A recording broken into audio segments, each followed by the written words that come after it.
Hey everyone, Genome here, coming at you with the next video in my review series, and this is more of a top 10 video, and technically this video turned into a top 20 video because, well, let's face it, the subject matter was just too hard to constrain to only top 10. So, yes, this is my finally long-awaited top 10 and now top 20 Beatles songs. For those who know me well, know that I am an original Beatlemaniac. I am probably it's my favorite band that's ever existed, and I listen and love to just about all things that are Beatles. So even my office at work is surrounded in Beatles paraphernalia. So yeah, I'm a big fan, and this review is long overdue. I've been meaning to do it for about 2 years, and I just never got around to it, mostly because I was afraid, because I don't want to actually rank them, because that's one of the funny things about music is your taste can change over the days, weeks, even years, and sometimes your favorite thing is not your favorite thing the next week, as you listen to something different. But for now, I've painstakingly gone over all of these selections to really find what I consider my top 20.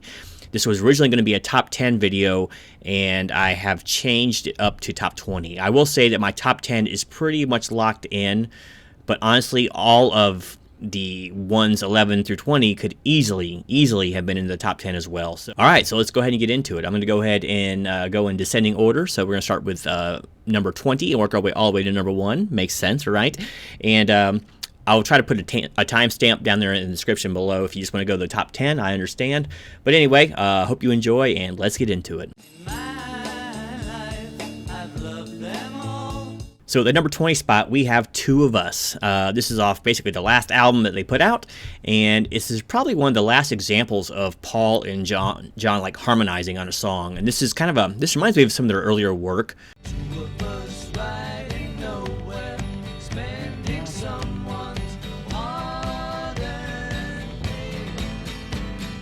With a heavier emphasis, though, on acoustic guitars here. Kind of a simple song, but they really harmonize well in this, and they do it throughout basically the entire song, except for every now and then when Paul would solo a little bit. But there's great acoustical rhythm here, and really one of the standouts I noticed too in this track is the prominence of the bass and tom drums here.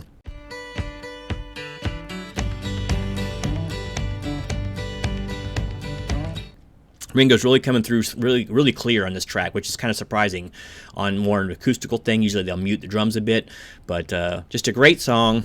And a lot of this album was obviously very strained and stressed, but this one makes you almost believe they want to be in the same room together. So my number 20 pick is Two of Us.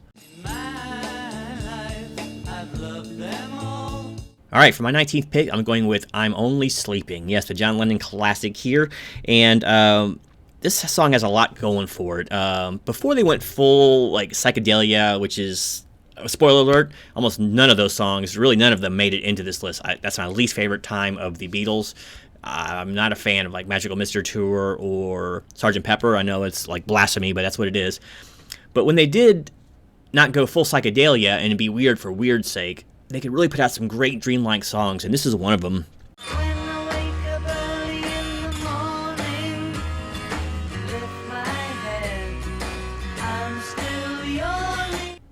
This song has some great lyrics and a prominent bass line, and it's instantly recognizable, and it's got John's kind of nasally voice there.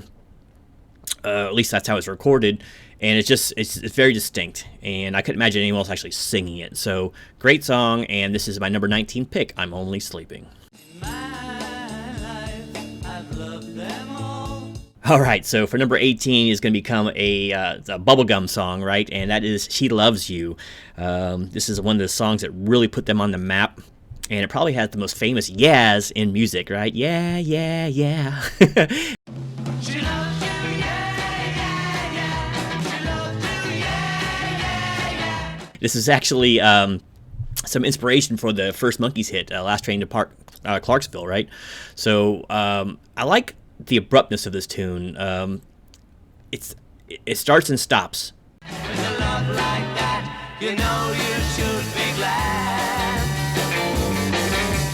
But it's really fast, right? It's almost got the Mercy beat sound and the skiffle kind of sound, right?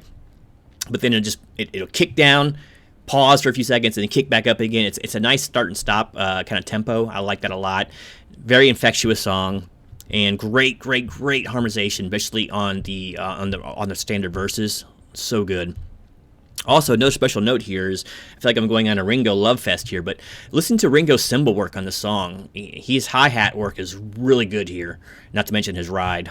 She loves you, and you know you should be glad. Great song, and like I said, it's a super popular one and probably won't be a lot of surprise for a lot of people. So this is my number 18 pick, She Loves You.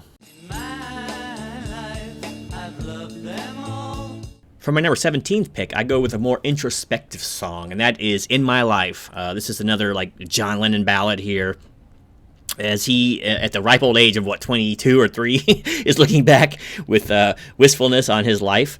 There are places I remember all my life, though some have changed. But it's just a great little ballad with some really poignant lyrics. And honestly, this is probably my favorite vocal lead work of John. It's perfectly captured, and there's actually a fake harpsichord in the song, which is kind of cool, but it brought harpsichord into the public lexicon, and they started using it in a lot of pop records after this. And it actually wasn't a harpsichord, it was actually just a piano sped up a little bit, and I think he was using tack keys on there too. So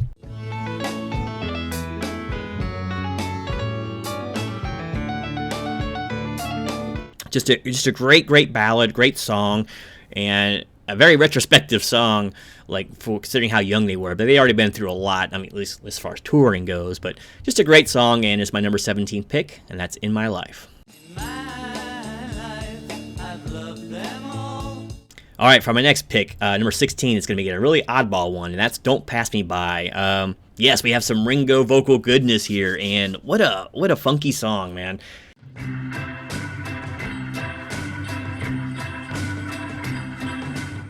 The White Album itself was just a really crazy, almost experimental album. And unlike their Psychedelia, which there was a little bit of this on the White Album too, it was actually skillful. Like, I appreciated it a lot more. It wasn't being weird for weird's sake, for the most part. Not port. We're not drinking wine here today. And this one is almost like a perfect example of what they would try on this album. So, yeah, we got Ringo singing. Like, one of the first times you'll see a Ringo singing that isn't, like, well known, right? Because this song wasn't really well known, even though I think it was released as a B-side in some countries. But anyway, it's a strange mix of, like, country and carnival. For your footsteps coming up the drive, listen for your footsteps, but they don't arrive. Like, the organ in this is pretty funny. Whether it fits, I don't know, but you got cowbell in there, and it's always funny to hear the Brits take on more country and western music, you know. And I know Ringo was always a big fan of it, but I don't know, this song has always just worked for me, and it's also another good example here of some studio magic. They actually double-tracked Ringo's voice on this, and you can definitely hear it if you listen really close for it. I don't hear it. Does it mean you don't love me anymore? But it's tasteful. It works, and it seems like it's more of an ensemble piece. But really, it's him just kind of carrying the whole tune, really. And I've always liked this one. It's an odd duck in the Beatles repertoire, but it's a good one. So that's number 16. Don't Pass Me By. All right, so from my number 15th pick, I went straight into Beatlemania, right? And we went into some really famous accident. At least a really famous accident in this song, and that's I Feel Fine. The accident being the open chord of distortion that was actually played, and apparently this was the first known recording of at least of a pop song that incorporated some feedback.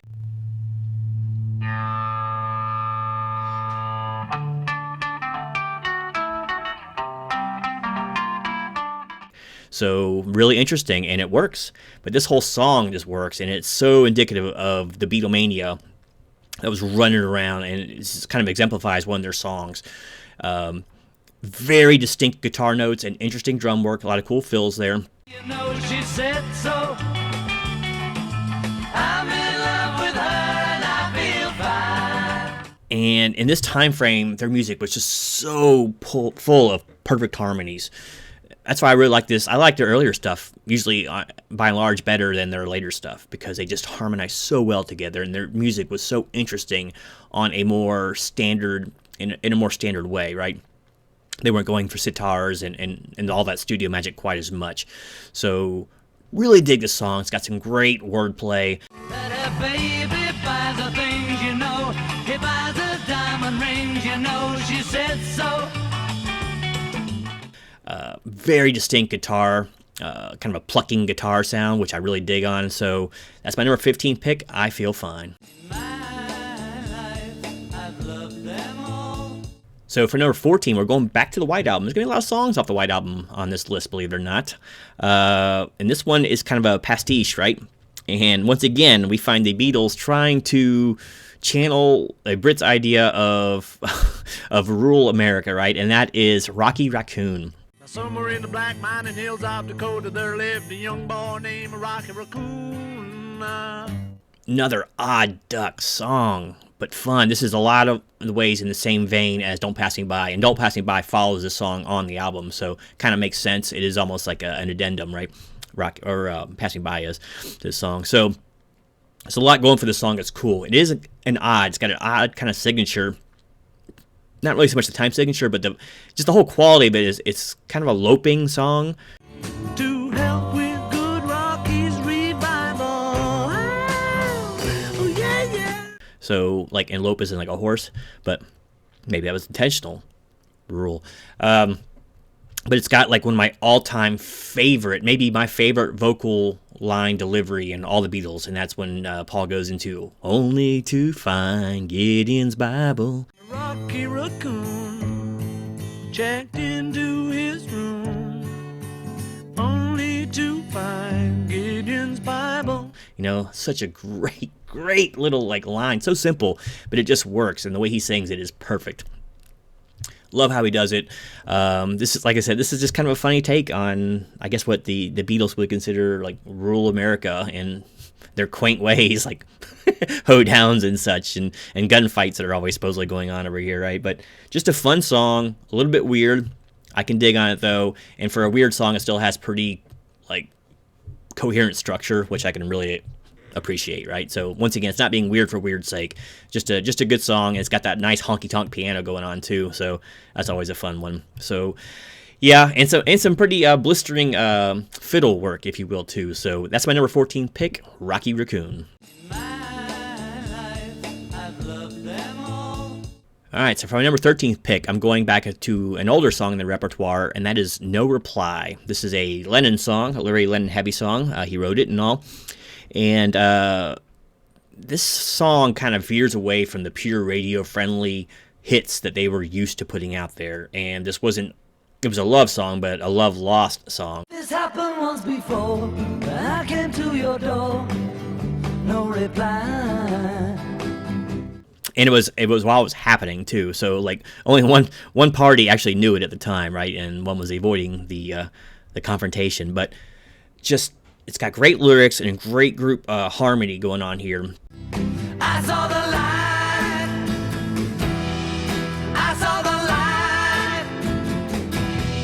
It has some very strong acoustic chords. When you listen to this song on repeat a few times, you notice how hard the guitar is actually hitting on a few of the notes there, especially when the chorus kicks in. And I don't know, it's just a great song, poignant lyrics. Once again, I'm going to reuse that word again, but it definitely shows some growth on their part from the more bubblegum sound to something, hey, there's something a little bit deeper here. So great song, always fun. It's been oft sampled too by other groups that I've noticed it over the years. So it just seems to fit in like a lot of medley songs. So my number 13 pick is No Reply. So for number 12, I'm going with a very unknown song for them, and it's definitely an earlier one, and one I really think exemplifies a lot of what they did so well. And funny thing is, I always think of the Munsters when I hear this song, right? And the song is "Hold Me Tight." It feels so right, now hold me tight. Tell me I'm the only one. So, like I said, this song has so much of what makes the earlier Beatles so fun. The music is just so fun. Great harmonies and really catchy hooks. Kind of a simple tune, but it just swings, man. And I could see like people bobbing their heads or whatever in a cavern or whatever club they were playing. And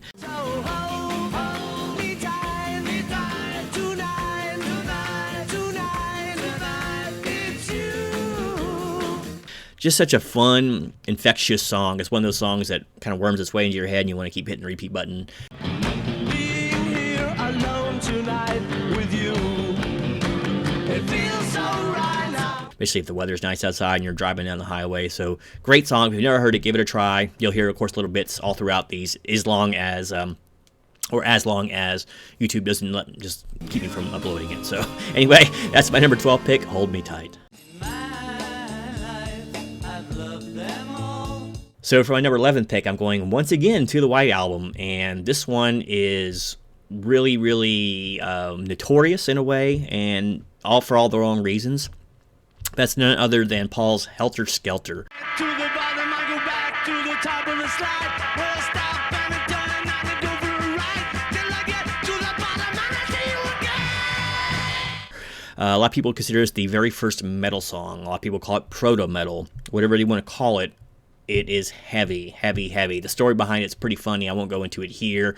Basically, it was I think The Who was claiming they had the dirtiest, rawest sound on I Can See for Miles. Have you ever heard that song? There's nothing dirty or raw about that song. It's just a lot of repeats. But so I guess Paul took umbrage to that and then just belted this one out. And what a song, man. Great verses, raw delivery by Paul. And he sounded like he started standing kind of far back from the mic or just under-recorded a bit, but wow. Will you, won't you want me to make you? I'm coming down fast, but don't let me break you. This song blisters, but I must admit there's some things in the song I don't care for, and it kind of drops it down a little bit, and that's the guitar solo and all the accompaniment that the Beatles do in the song. It doesn't fit the song at all. That stuff sounds more like earlier songs of theirs.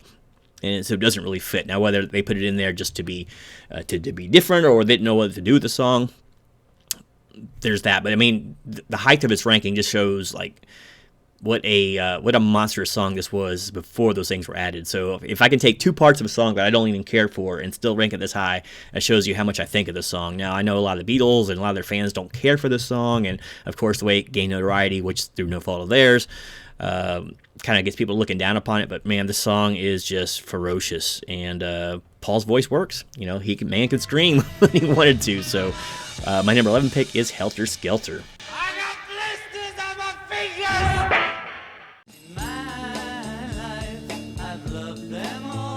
All right, we are into the top 10. So these are my top 10 favorite Beatles songs of all time. And I tell you, man, it is hard to narrow it down. But these songs are all so incredible that, for at least for me, I think they deserve both story and song and or at least adoration, right, of the musical public. Boy, that just kind of meandered off. Anyway, let's get into it. So my number 10 pick is All My Loving. And this is a classic song that opens on a lyric rather than an instrument, which is kind of odd. Close your eyes and I'll kiss you.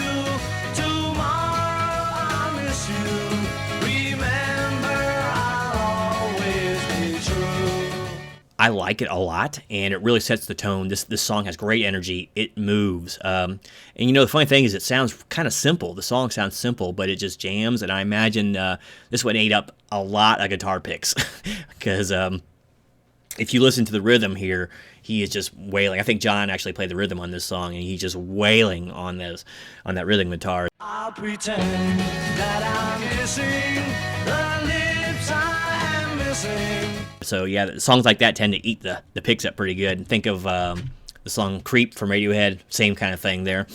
So yeah, just a great song, great beat, and fun lyrics, you know. And this is one of the ones that even when they all got jaded back in the late 80s or early 80s and all that, doing their interviews and stuff, they actually both spoke highly of the song, which was kind of rare back then. So it's my number 10 pick, All My Loving.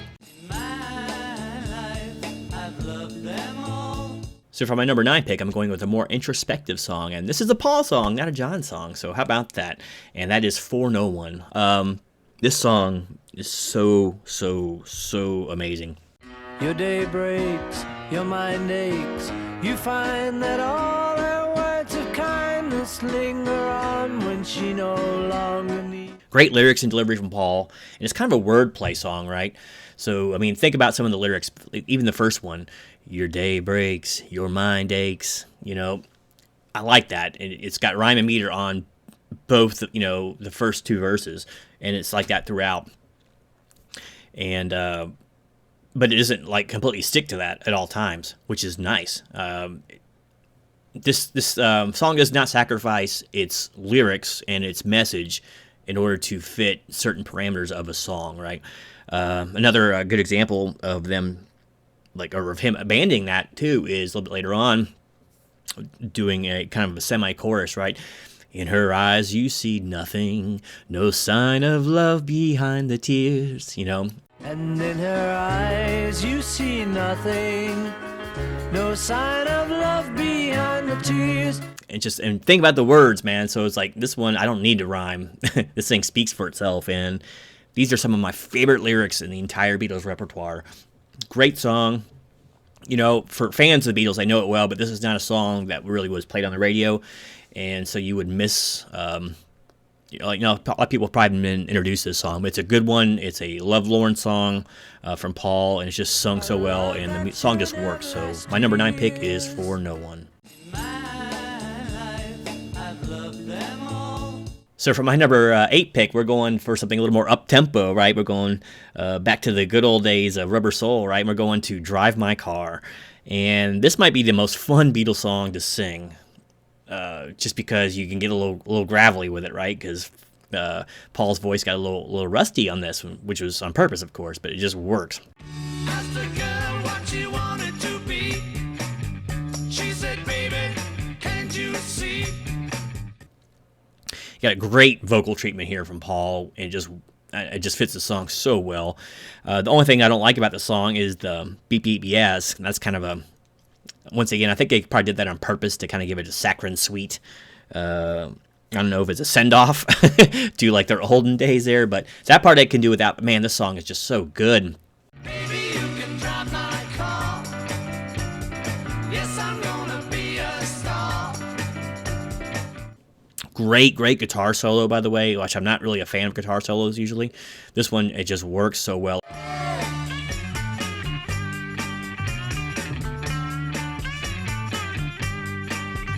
Just fun, great. Some of the best vocal delivery from Paul too. Working for peanuts is all very fine, but I can show you a better time. Everything about the song just kind of works, except for the aforementioned beep beeps. But if you look past that, you're looking at an amazing song, and it's my number 8 pick, and that is Drive My Car. Beep, beep, beep, beep, yeah. In my life, I've loved them all. Okay, so for my number 7 pick, we're getting up there now. We're going to go for something that probably is not too surprising. This is a song that's instantly recognizable, unlike maybe a lot of stuff that's on my list to the general public, and that is number 7. I already said that, but it's Eleanor Rigby. And this song is such an odd duck, out of left field. And this isn't actually too late in the repertoire either. This is actually getting a little bit earlier, but they were starting to flex their creative muscle in the studio here. And this is what they could do with it. This has amazing harmony on the chorus. This is one of those times when the harmonization is so perfect. And I hate to use the word perfect, but I mean, it's so perfect that it's almost painful to listen to, right? When you do the, look at all the lonely people. But that, Look at all the lonely people. absolutely amazing. Like America was very good at that sort of harmonization, right? Think of with a word you dry your tears and you can do magic, right? Very similar to that. And also like Love Me Do, when the please, and they get the harmony so perfect that it just raises this thing to an auditory piece of majesty that it's, I don't know. I'm putting too much adulation on it, but it's just such an amazing chorus, or such an amazing harmonization on an already amazing song. And it opens with that too. Once again, it's opening with kind of the vocal before the instrument hits, which is, I dig on that a lot, and it's kind of rare. You got a double string quartet going on here. This is a pop group. All the lonely people, what do right? Somber lyrics. This is a pop group. This song like totally went off in left field compared to a lot of what they were releasing at the time, and it was popular. It was popular. The public actually had some good taste for a change. So, you know, what more can you say about the song? It's about as anti-pop as it gets, and it works so very well though as a radio song. So it's definitely worthy of a high spot. Thought about putting it a little higher, but you know, I don't know. The other ones are just so good that I have to stick with them down there. But it's not indicative of, like, it's ranking here. It's not indicative of the quality of the song. This could easily be a number one in someone's list. So love the song. Love the harmonies. Love the whole idea behind the song and its execution. And that's what makes it my number 7 pick, Eleanor Rigby. All right, so for my next pick, number 6, I'm going to get a little bit out there, and this might be one of the songs that people will really start shaking their head about. It's like, well, how can you love the song this much to put it this high? Well, let me tell you something. I just do, and that is none other than Dig a Pony.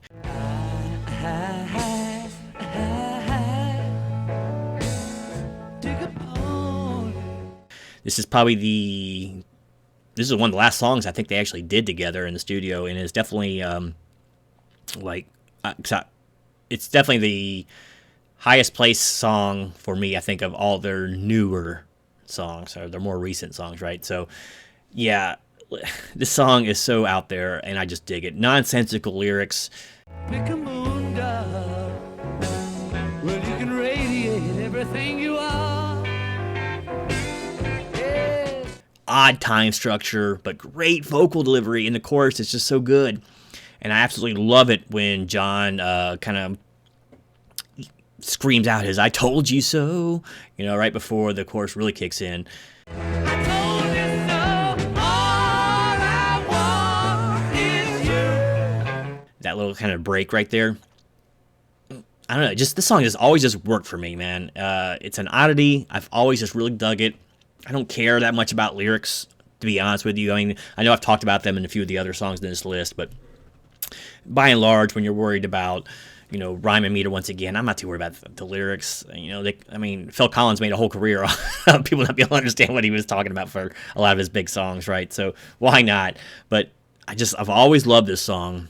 It's choppy, but it's so well produced. It's like a well produced kind of funsy song. And I don't think the Beatles thought too much of this one, but once again, what they thought about it doesn't really like influence what I think about a song. There's a couple songs on here that I think they've all been pretty dismissive of, but whatever. This song has always worked for me. I suggest you give it a try if you've never heard it. I know this the title of it is not really indicative of what the song is about, but once again, it is kind of indicative of what the song is about. This song is about nothing. It's kind of like the Seinfeld of Beatles songs, but great song, great fun, interesting structure, and it's my number 6 pick, Dig a Pony. All right, so we're in the top 5 now. We are getting to the creme de la creme, right? The cream rises to the top. Oh, yeah. For this one, I'm going all the way back to like the OG days for them. And this is none other than Misery. This is like one of the shortest songs in the repertoire. It's like maybe a minute and 45 seconds or something. It's so fast. It's so pop. And it is such a great example of what they sounded like early. The world is treating me bad. Misery. They were so much more complex than people gave them credit for in the early days. Technically, a lot of times their music was much harder to play in their earlier stuff, just because of the framework they had to put themselves into to be a radio-friendly group, at the time. So this song has swinging lyrics and harmonies. Who never used to cry. The world is treating me bad. Misery. And it has a surprise, like, once again, almost harpsichord sound in here. I remember all the little things we've done. Oh man, it's just so good. This is one of their all-time great sing-along songs too, because it's when they have the simpler lyrics, those are so fun to just kind of jam out to, especially if you're in like a convertible or something and cruising down and no one's around, of course. Great harmonies on both the regular verses and the chorus, man. So they harmonize basically all throughout this entire song. It's gonna be a drag. Misery. I love like the it's almost like a steel guitar opener. Do do do do do, and then they go into the world is treating me bad, misery. Just I don't know, just a fun song. People might question its ranking this high, but I don't care. I've always enjoyed it, and it's my number 5 pick, and that is Misery. Okay, so for my number 4 pick, we're going with a little more somber song again, and they could do that very well, even in their semi-earlier days like this was, and this is Things We Said Today, kind of a Paul song here, and this has some really haunting vocal treatments. I love the intro, kind of the jamming on the acoustic intro. You say you will love me if I have to go.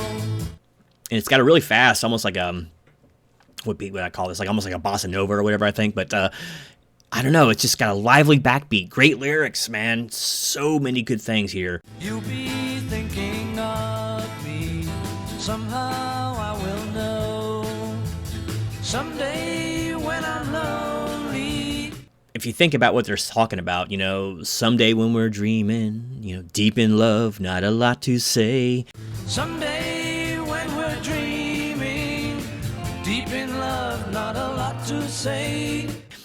And then, like, you're almost talking about, you know, once again, a love that could have been, or, you know, people have been together too long and the love has died. This song is just really good with that, and the lyrics are very indicative of where the song was coming from. So another funny thing about this song is considering the prominence of the guitar strums that you hear in there, the kind of like the Mexican bandito, do-do-doom, do-do-doom. You actually have some bass that is doing some heavy lifting in the song, and I'd say that the bass is really the main instrument in the song.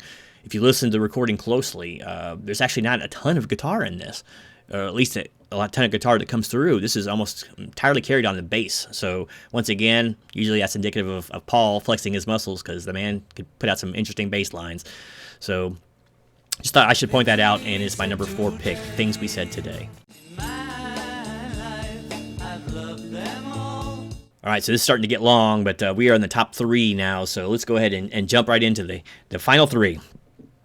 So for this next one, I'm doing what I think Paul himself called kind of a filler song, but I've always loved it, and it's one of the songs I hit repeat on the most, and that is What You're Doing.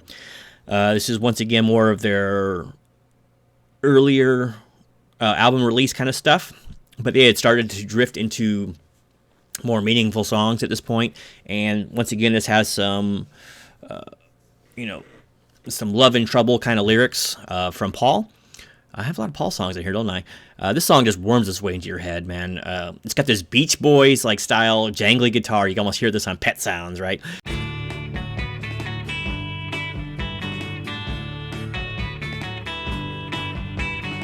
And it's very, very prominently recorded like that. You know, Paul was a master at hooks and, you know, both musical and lyrical. He just knew instinctively how to write a song that people want to sing along to, or at least listen to a lot. And I guarantee this one probably got a lot of work on record players, even if they don't always get included or doesn't get included on their all-time great songs. For me, it's one of their all-time greatest songs. Look what you're doing. I'm feeling blue and lonely. Would it be too much to ask of you?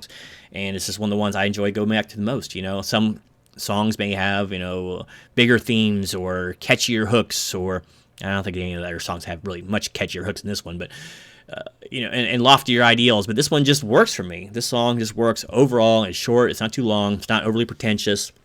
I've been waiting here for you, wondering what you're gonna do. It's just good music. Should you need a love that's true, it's me. And it really exemplifies what they were capable of. And it's my number 3 pick, and that is What You're Doing. Okay, so for my number 2 pick, I'm going back to the last entry you're going to hear today from the White Album. And this one is a roller coaster of different musical genres kind of smashed together. And usually when you get songs like this, that doesn't work well at all. It just sounds like crud. Consider the medley on one of their later albums, which, of course, I did like a little bit of that, actually, so I can't say it was all bad. But I'm talking about none other than Happiness is a Warm Gun. She's not a girl who misses much. Yeah, it's kind of a pretentious, title and song a little bit, as they go kind of talking about, I guess, America's love affair with guns or whatever, like we're all sitting around just kind of stroking our guns or whatever, lovingly. It's not really it, but I think he got it from a quote in a magazine or something. But anyway, all that aside, this song is it just goes everywhere, and it does it all so well. I don't know how they came through with this. I really don't. She's well acquainted with the touch of the velvet hand, like a lizard on a window pane. Because it's just so out there, man. It shouldn't work. It just shouldn't work, but it just does. I mean, you got a dragging, dirty guitar when things slow down, and it is absolutely perfect, man. You can just picture the person laying in a gutter, right, and scratching at his sore-infested flesh and skin or whatever, and just bemoaning his fate, an empty belly and a long, ragged beard, and his whole life just came crashing down upon him, and there's no hope at all, man. That's like the middle eight or whatever of this song.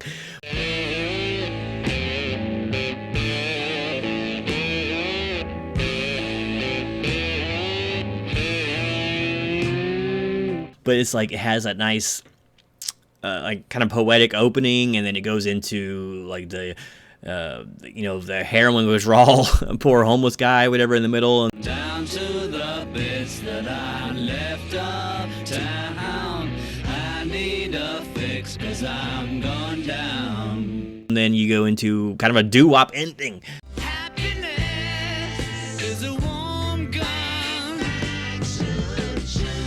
Happiness is a warm gun.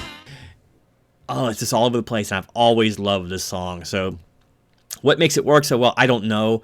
Just the fact that it's so skillfully put it all together into one cohesive song is kind of a testament to how good the entire production was, including the studio work. So my number 2 pick is Happiness is a Warm Gun. All right, so we are at the top of the pops, as it were, and you're probably wondering, well, what could possibly be topping Happiness is a Warm Gun? Well, I'm going back to some of their very earliest work, as I'm so often off to do. A lot of people they start feeling kind of pretentious once again, and we have to like stuff off of Magical Mystery Tour or Sgt. Pepper. That's the deep stuff. That's the most important songs they did, and that was the most complex songs they did. It doesn't make them better songs, and it doesn't make them more enjoyable songs. Certainly not to me. None of that holds any attraction to me. I don't care if I ever hear, Lucy in the Sky with Diamonds or Penny Lane, or Penny Lane, really, to be honest with you. That's more of a rocker. But like any of their psychedelia stuff, I just don't like. And With and Without You, no, not my kind of thing either, But their early stuff was just so infectious and so, I don't know, it's just so much energy in it.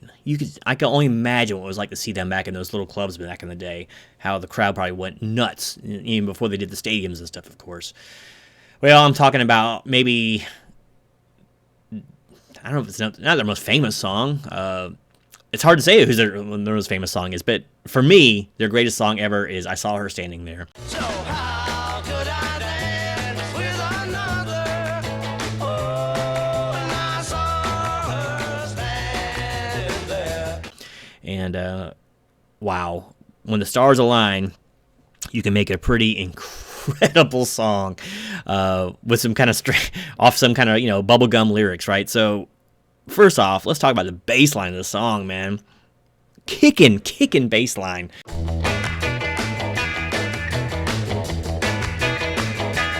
Definitely like a Mercy Beat kind of sound here. This song has unmatched energy. It's got maybe the most famous count-in all of history, musical history. Pause. 1, 2, 3, 4. 1, 2, 3, 4! And, that usually got cut. But this, once again, it shows you, like, what good studio people they have going with them, too, to give them that idea. This maybe had them on the bridge. This might be their most interesting guitar work.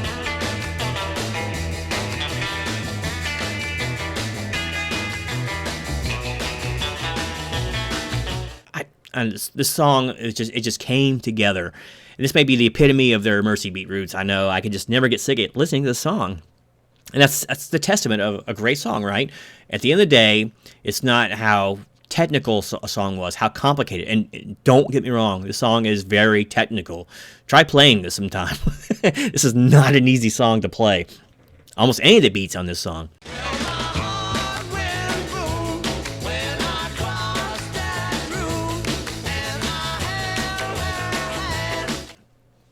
But once again, it's not about, you know, I mean, it is about like song structure and complexity sometimes, but really that doesn't make the song good. You can have a technically very sound song and it won't be anywhere near as fun to listen to as this.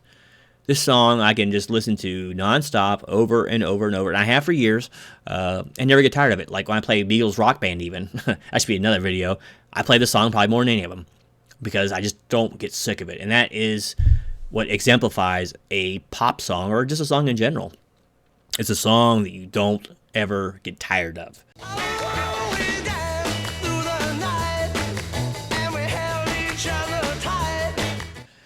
A lot of great songs out there that I never want to hear again in my life, and this is no like kick or knock against the rock bands. I just don't ever want to hear them again. I've either heard them too many times or they just don't have that appeal to me. Born to be Wild, for example, that's just an idea for the classic rock. I don't ever care if I hear that song again. Hotel California, I never want to hear that song again. Heard it too many times, but while I saw her standing there probably way more times than those, I still want to hear this song. This song is amazing. I think it's so very well deserves a top spot, and I think a lot of people, if they were to be honest with themselves, this would probably list as their number one favorite Beatles song too. But anyway, I think I've gone on long enough. This video got pretty long, and I don't know if YouTube's even going to let me upload it in its entirety with the musical clips. I know Apple is a little bit weird about that, but that is my pick. So what say you? What did you think of my listing? And if you were to have to do your top 20 Beatles songs, what would they be? Put them in the comments below. I'd love to read about it. And I hope that I finally put this little specter of YouTube video to bed. I've been wanting to do this, like I said, for quite a while, and, well, I finally just went and did it. So thanks for watching. Thanks for sticking with me. Once again, let me know in the comments below if you think I'm way off base or if you agree with a lot of these songs. And if you've never heard some of these before, please give them a try and let me know what you think about them. I'd love to turn people on to some of their more obscure songs. And just get out there and enjoy the Beatles. That's all I can tell you. So anyway, thanks again for watching. Until next time, this is Genome. Just wishing he had a good count out like Paul did. Out.